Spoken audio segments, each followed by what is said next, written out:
पार्वती जी, मां सती जी, उमा, कात्यायनी, कुष्मांडा, स्कंदा, ये जितनी भी देवियां हैं, हम क्यों इनकी आराधना करते हैं?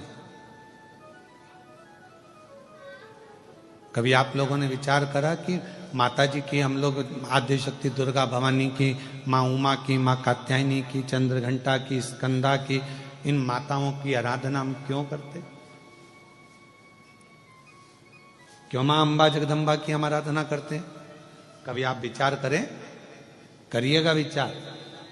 ऐसी कोई देवी नहीं है, ऐसी कोई माता, जगत जननी दुर्गा भवानी के जितने स्वरूप का आप दर्शन करेंगे, ऐसी कोई देवी नहीं है जिन्होंने शिव की आराधना नहीं करी,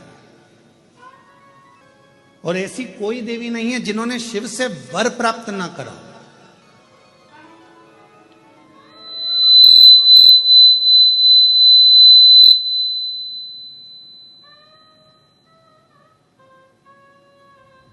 और सबसे बड़ा वर एक ही लिया माता रानी ने, जगत जननी दुर्गा भवानी ने, जगदम्बा ने भगवान देवादिदेव महादेव से जो वर मांगा, जो वर की कामना करी, तो उन्होंने एक वर सबसे प्रबल मांगा।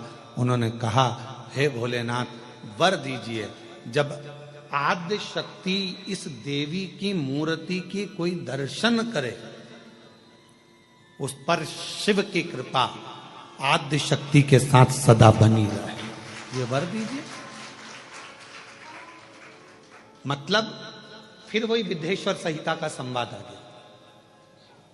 शिव महापुराण की विद्येश्वर संहिता कहती है, श्री शिवाय नमस्तुभ्यम बोलने वाले के मुख का मात्र कोई दर्शन कर लेता है तो उसको अश्वमेध यज्ञ का फल प्राप्त हो जाता है। समझना जरा कथा को बहुत सावधानी से। श्री शिवाय नमस्तुभ्यम का कोई मंत्र जाप कर ले और उसके मुख का मात्र दर्शन कर लो तो हमारे जीवन के सारे संचित पाप जितने भी हैं वो नष्ट हो जाते हैं। तो देखा जाए तो जैसे शंकर भगवान ने आद्य शक्ति दुर्गा भवानी को वर दिया कि तुम्हारे मूर्ति का दर्शन जो करेगा, हे दुर्गा, हे आद्य शक्ति, हे जगदम्बा, हे चामुंडा, हे कात्यायनी, हे गौरा, हे स्कंदा, हे मां चंद्रघंटा, हे चिंतपूर्णी, हे मनसा, हे कांगड़ा, हे ज्वाला, हे वैष्णव, हे मैयर, जो तुम्हारे इस स्वरूप का दर्शन करेगा, जो मांगेगा वो फल उसको प्राप्त होगा, मनवांचित फल उसको प्राप्ति हो, शिव की कृपा होगी। तो वही की वही बात तो यहाँ शिव महापुराण की विद्येश्वर संहिता में लिख दिया। विद्येश्वर संहिता में लिखा कि श्री शिवाय नमस्तुभ्यम का जाप करने वाले, श्री शिवाय नमस्तुभ्यम के मंत्र का उच्चारण करने वाले, श्री शिवाय नमस्तुभ्यम को बोलने वाले के मात्र मुख का दर्शन कर लीजिए। अगर मुख का दर्शन कर लिया तो हमारे जीवन के जितने संचित पाप हैं वो सब नष्ट हो जाते हैं और अश्वमेध यज्ञ का पुण्य फल हमें प्राप्त हो जाता है। अब कुछ नहीं कर सकते तो इतना तो कर सकते हैं कि अपन जो श्री शिवाय नमस्तुभ्यम बोले उसको देख ही लें, बहुत है। इसीलिए शिव महापुराण की कथा में आपसे बारंबार श्री शिवाय नमस्तुभ्यम, श्री शिवाय नमस्तुभ्यम, श्री शिवाय नमस्तुभ्यम, श्री शिवाय नमस्तुभ्यम, श्री शिवाय नमस्तुभ्यम, श्री शिवाय नमस्तुभ्यम। क्यों शिव महापुराण में आपसे हम श्री शिवाय नमस्तुभ्यम मंत्र का जाप करवाते हैं, बारंबार मंत्र बुलवाते हैं? क्यों?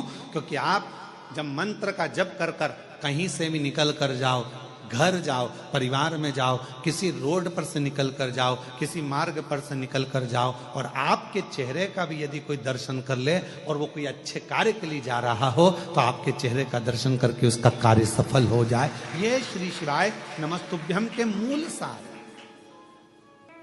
ये मंत्र की मूलता है।